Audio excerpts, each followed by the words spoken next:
Gabi. Hey, Anna. Hi. Good morning. Good morning. How are you today? Could be better. Could be better. There's- Same. Yeah, of course. I can relate to that.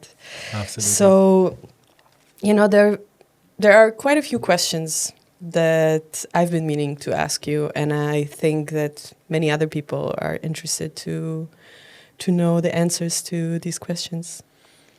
And because, what we do is quite unique. And I think it's something that interests many people to understand how it came about and how it started. And it would be great to hear from you. How did you discover calligraphy? Thank you. I started with calligraphy when I was 5. The story is that my mom took me to an exhibition of degenerate art and Nazi art. In 1937, there had been an exhibition in Munich, including Nazi art and the art that Hitler didn't want. And 50 years later, there was kind of the same exhibition, but with a different ideology. The Nazi art hadn't survived. The degenerate art, the abstract art and Jewish art and socialist art had kind of dominated history, and the exhibition was, shown once again. My mom took me there, and I absolutely loved it. Thing is, I absolutely loved the Nazi art. So my mom was obviously slightly irritated by that, but I was so taken by it that I started copying the lettering from Nazi posters. And I asked my mom for a calligraphy set. And of course, at first she refused.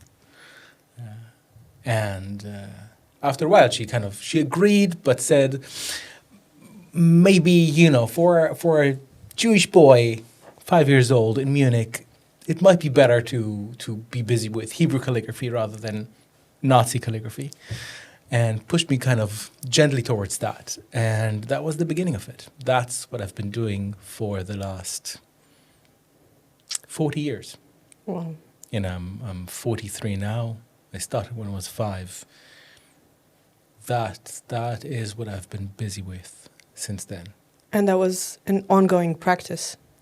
It was an ongoing practice. It was an ongoing hobby for a long time. At the same time that I started calligraphy, I started playing the violin, and it was very clear that, music is a profession.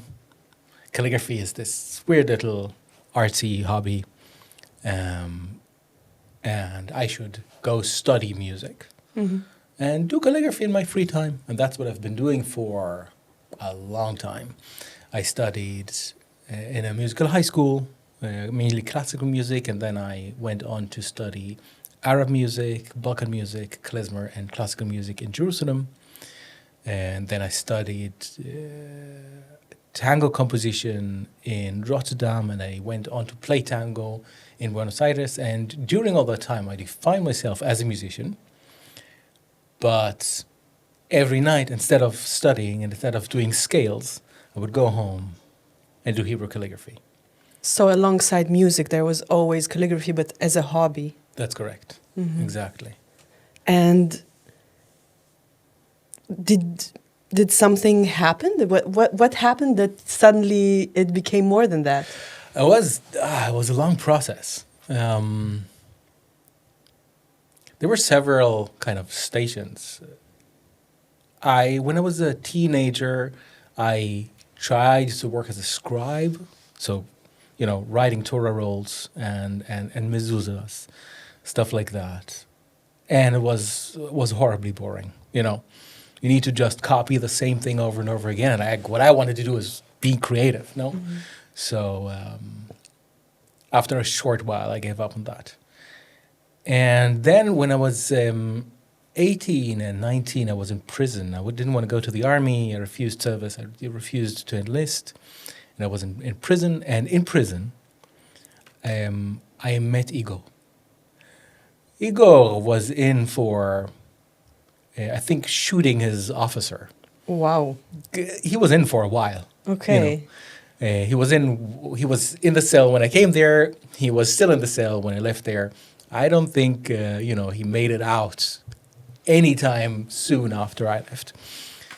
But we spent a lot of time in a cell together. And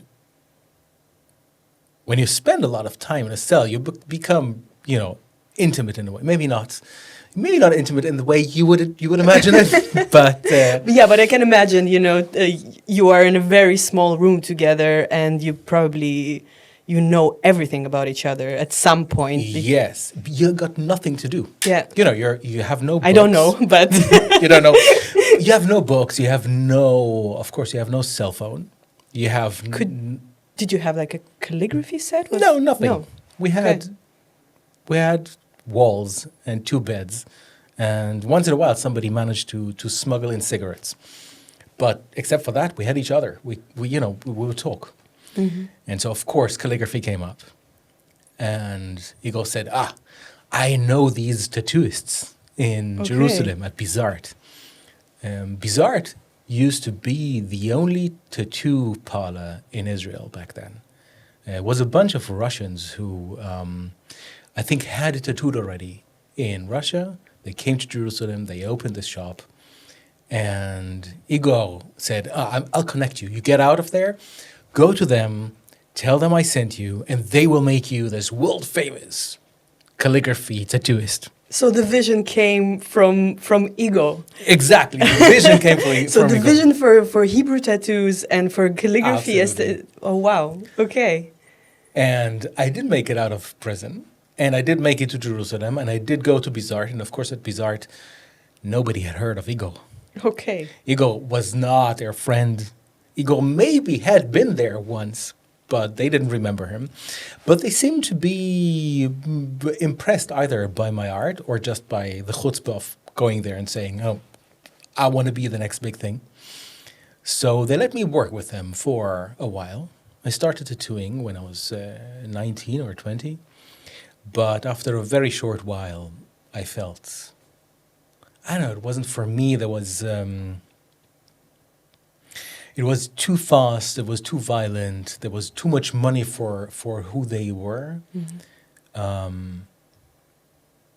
And while they were great artists, if I remember correctly, art wasn't at the center of the experience at Bizart. So I left after a short while.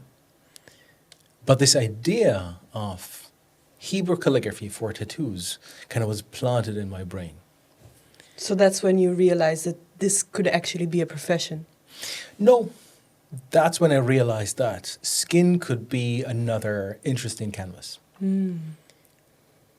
But I was a musician. My whole life was kind of, on the way to Buenos Aires. I had listened to a tango CD by chance when I was 15.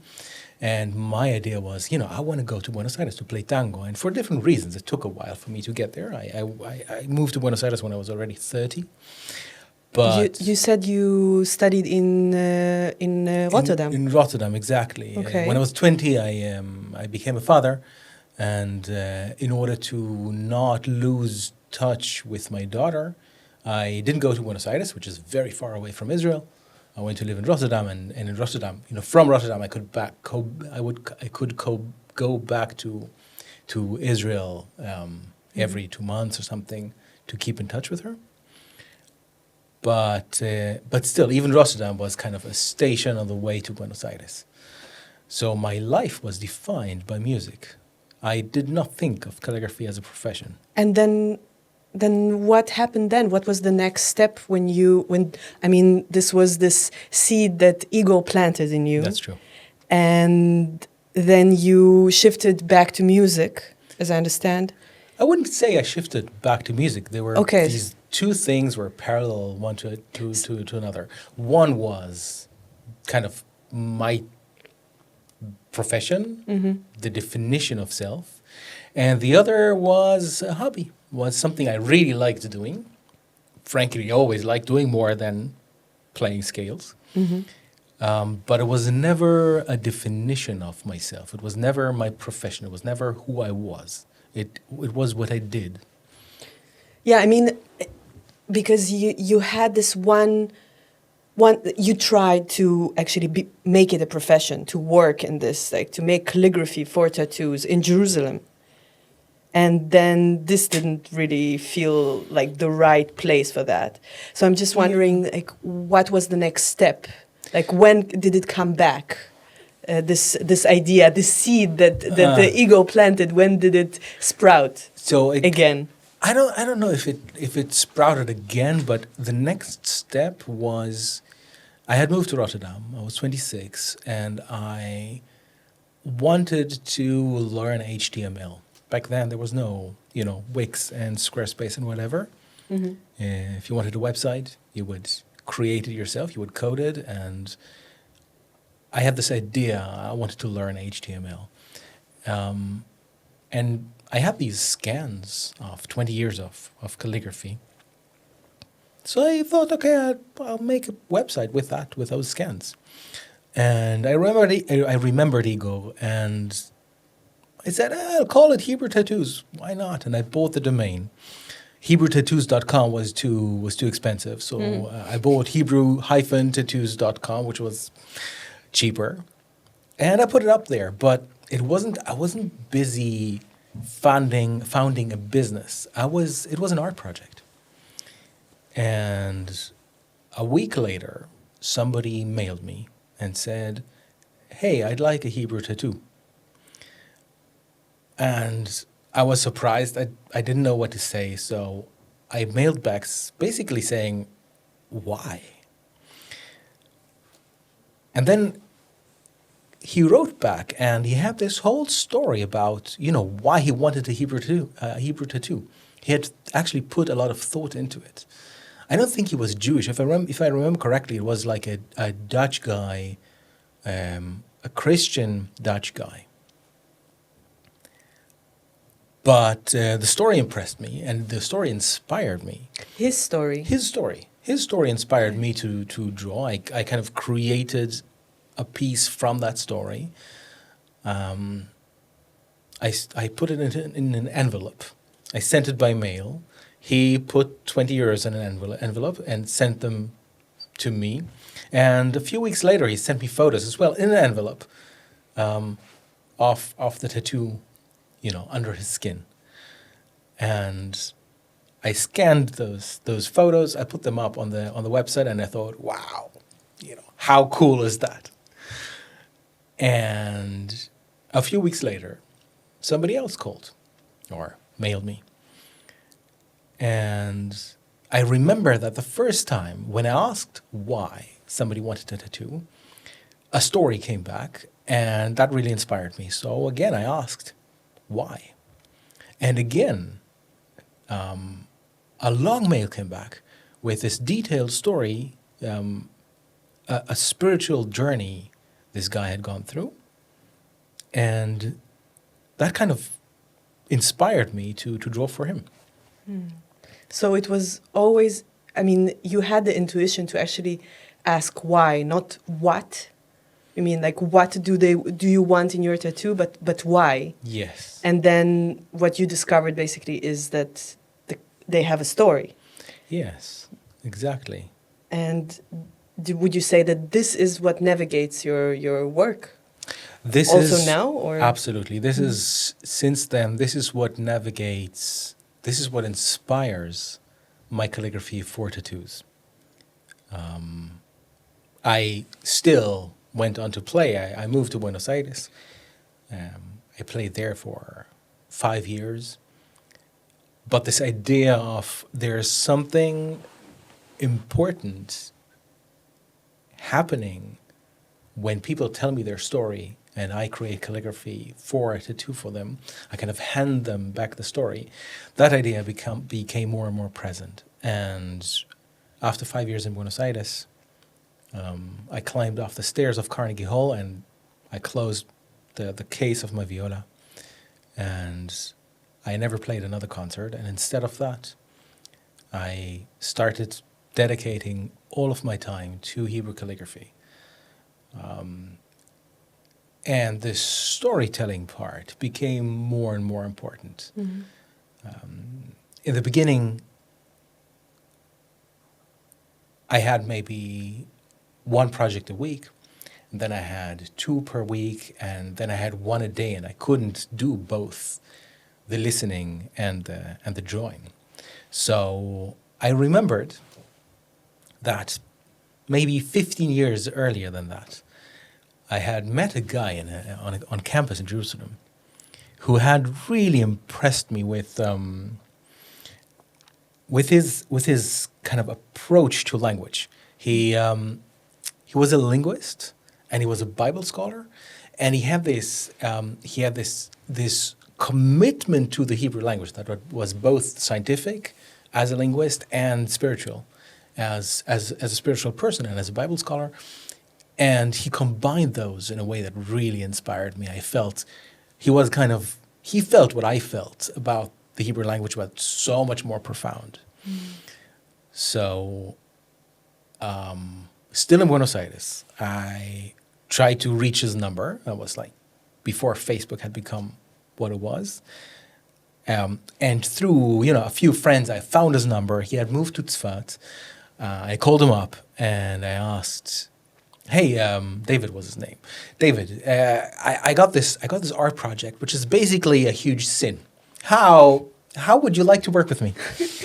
And yeah, I was thinking, like what were the challenges of making this into a business and of doing this work in the beginning, because it's not something that is. There are quite a few questions about that. About Absolutely. how. So yeah. So David didn't really have questions. He had like one answer, which was no, and don't ever call me again. So no questions, No, but no, an no. answer. Absolutely. A solid one. Definitely. And I said, okay, too bad, but understandable. It is a transgression. It is not, according to religion. He is a religious person. We're done. And then a week later, he calls me and says, "You know what? I talked to my rabbi. Let's start working together." What a funny rabbi. What a weird rabbi. Not something my rabbi would have approved of. But this started a kind of collaboration that went on for years. For years, David would listen to stories, find wording. Calligraphy is always about words. So find wording for my art. Pass me the story, pass me the words.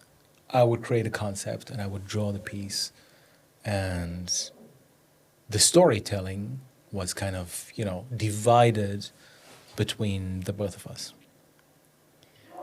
And that worked well for a long time. And at some point, David wanted to go back to academia to teach linguistics. And I felt that over the years, the process we had developed became more and more demanding as kind of in an almost therapeutic way. So I was looking for somebody to put an emphasis on that. And that's when you came in. Yes, I did. Actually, before you came in, there was I tried with a bunch of other academics, and it never really worked out because nobody had the emotional capacity that David had.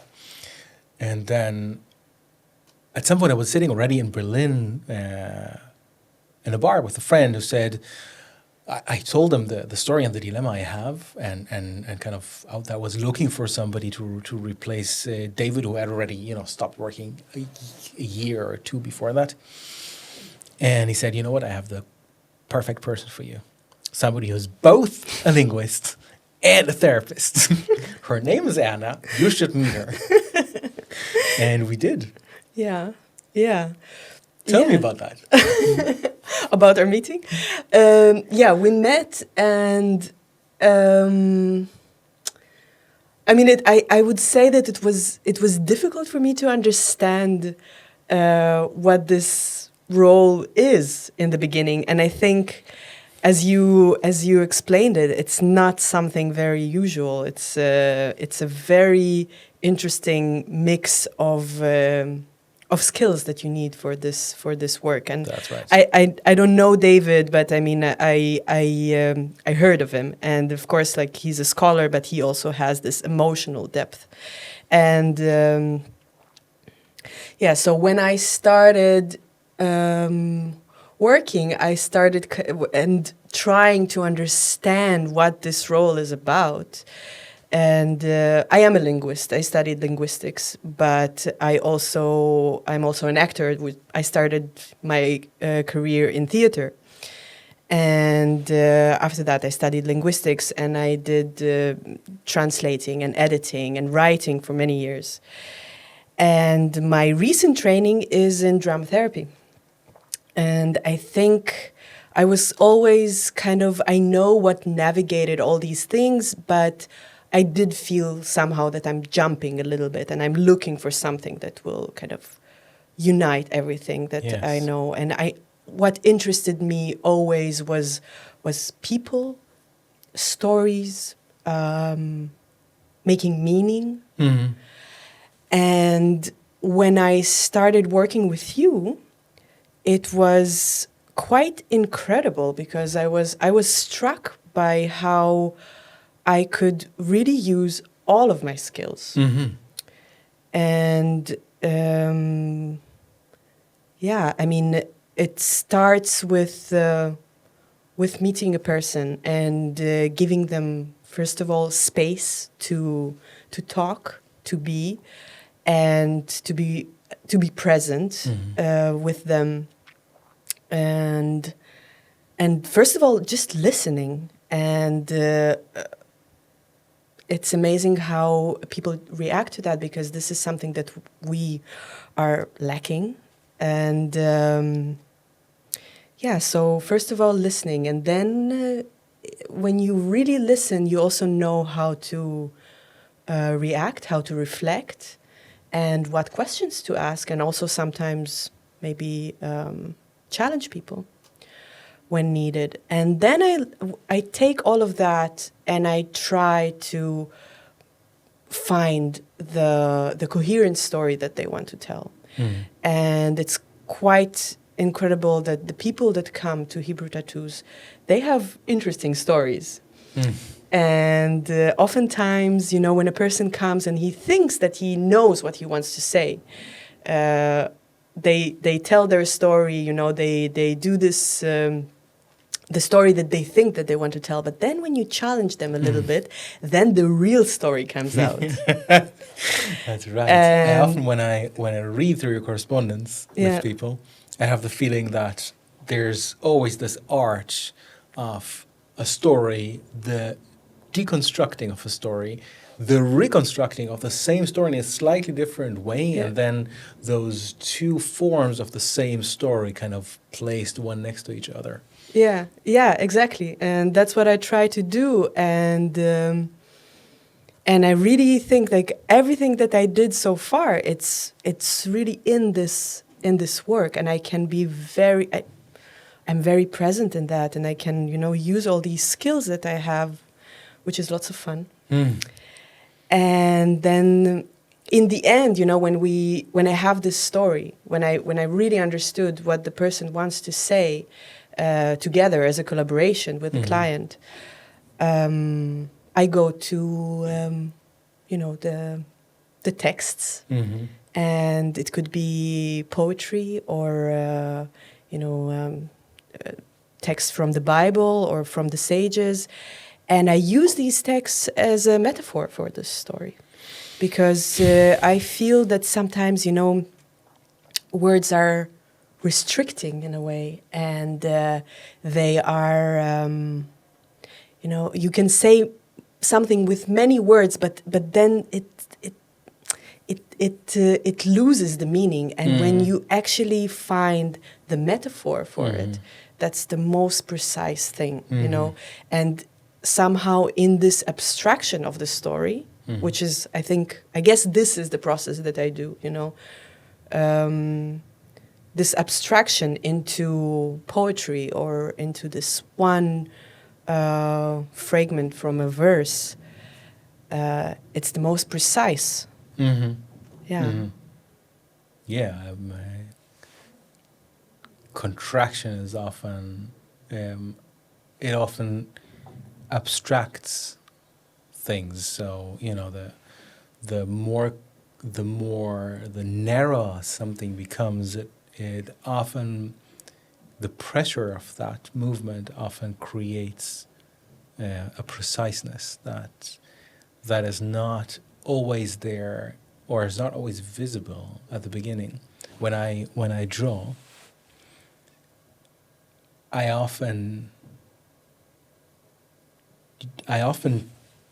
go from a complex piece to a more and more simple piece, in the sense that the first sketch of a work is often almost messy. It's overloaded, and the artistic process, after writing a concept, after reading through your correspondence, writing a concept, talking to the client, feeling if the client is right for the concept, if the concept is right for the client. After that, I take a long time to create the work itself. It's often 4 months of sketching and drawing, and during that time, I feel that what I'm going through is maybe not unlike what you are going through with the story itself. I start with something that is often quite massive, often bigger, includes all the words you gave me, includes all the ideas a client gave me in our communication, our conversation. And then throughout those 4 months, I try to eliminate everything that is not necessary and take out everything until the piece almost collapses. Mm-hmm. And at that point of the minimum needed for a work to be coherent, that is the point I aim for. It's ready when taking off a little bit more will make the piece collapse. Yeah, I think I understand what you mean, because I view what we do as exactly that, and your step after I finish my work, after I find this metaphor, is another abstraction. Yes. It's like the final refinement, the final abstraction, and I feel that the end of this of any project is basically like a capsule, and it encapsulates this whole story. And sometimes people come with heavy things and with What really are some heavy things that you encounter? Clients come with stories of loss, grief. There's quite a few people that come with very deep experiences of grief and transformation.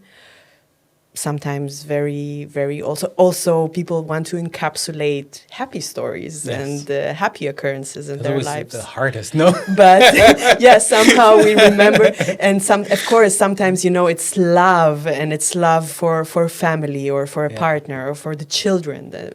It's also beautiful, big stories. Yeah, and then it's like a capsule of this story that puts like a seal on it, and it marks it. Then a person marks it on their skin, because I think in memory also sometimes meaning shifts. Yes. And sometimes it's also lost. Yes. And I think a meaning of a tattoo, of this capsule, can also shift, but there is something, that is more concrete in that. It's like it's tangible. Yes, that's true. I want to say something about this changing meaning and abstraction. I feel that one of the reasons I push for abstraction, there are a lot of reasons. One of the reasons I push for abstraction is exactly that shift in meaning. abstraction holds the possibility of finding different things in something. It's like poetry. Poetry, the more abstract poetry is, the more different things can be projected onto it and Absolutely. kind of seen and found in it. And the more abstract my art is, the more people who will stay with the art for the rest of their lives because it's on their skin can find shifting meanings in the same story over the course of their lives. You know, somebody has, I have tattoos. My first tattoo was in prison. It's We're back in prison. yes. You can imagine how it looks right now. But the meaning it had back then is entirely different than the meaning it has right now. It's still the same tattoo. It's still the same story, but what I see in it is entirely different. I want that option to be open for people with my art on their skin. I want it to be abstract enough to be open, not irrelevant, not meaningless, but open in its abstract, in its abstractness. Of course, it's always based in Hebrew calligraphy and hence based in Jewish philosophy and Jewish identity. And of course, you know, the placement on the body is really important. And of course, there is a specific story that is expressed in the moment. But within those limitations, I want people to be able to see different things in the story over the course of their lives. Yeah, and I think this is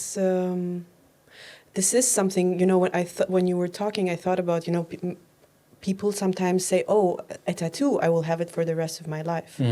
But, and of course, people change. And then, you know, how you react to this art or, you know, this tattoo that you have on your skin changes. But I think that what we do is that we try to find something, the essence and a truth of a person's story, and then of course you can change. But if you really truly find something that is the essence, you know, so if it's truth, then it's truth. Yeah. And then with the abstraction, of course, your relationship with it can change, but the essence, it stays. Nice. It's a nice thought. Right. We're almost out of time, so I feel this is maybe a great moment or a great thought to finish with this. The steady essence of a person, if you really find it, it will be relevant over the years. Yeah, because, you know, the person changes, but the essence, and I think that's what we aim for. That's what I aim for, and I know this is what you aim for the last 15 years. Yes, already more. True. Nice. I would like to finish with a question I will ask you over the next episodes as well. Okay. And that is a recommendation. Did you recently read any book or watch any film or hear any music that inspired you? Well, I started reading a book by Albert Camus that I actually never read before. It's short stories, and it's called Exile and the Kingdom. Ah, yes. And it's stories about exile. Yes. And we should record an episode about that. Yeah, Absolutely. I think it could be a really interesting and a really interesting conversation. And I just read it. It's an interesting. I think I did. I think I did. When I was like 18 so or something. So reread it and then we talk about it. Okay, nice, nice. Okay. And how about you? I'm reading a book by a German sociologist I really love, Andreas Reckwitz. You mentioned loss. The book is called Verlust, Loss. He he understands loss as a basic problem for modernity. He says modernity is based on the assumption of progress, and loss doesn't fit in that story. I feel it's really relevant for today because we're not only because of the loss that individuals experience and we are confronted with, but because of our collective loss as Jews, but as well as Western society, mainly the loss of future, so the loss of the promise of a better future. That really there are so many different kinds of loss. Yes. I need to read that, and we can talk about that too. So we have, 2 more episodes. Exile and loss. Oh my God! And then please a happy thing. heavy conversations. Yeah. Okay. Right. Good. Was lovely. Was really lovely to meet you. Thank you. Thanks so to have much. this conversation with you. Okay. Nice. Yeah.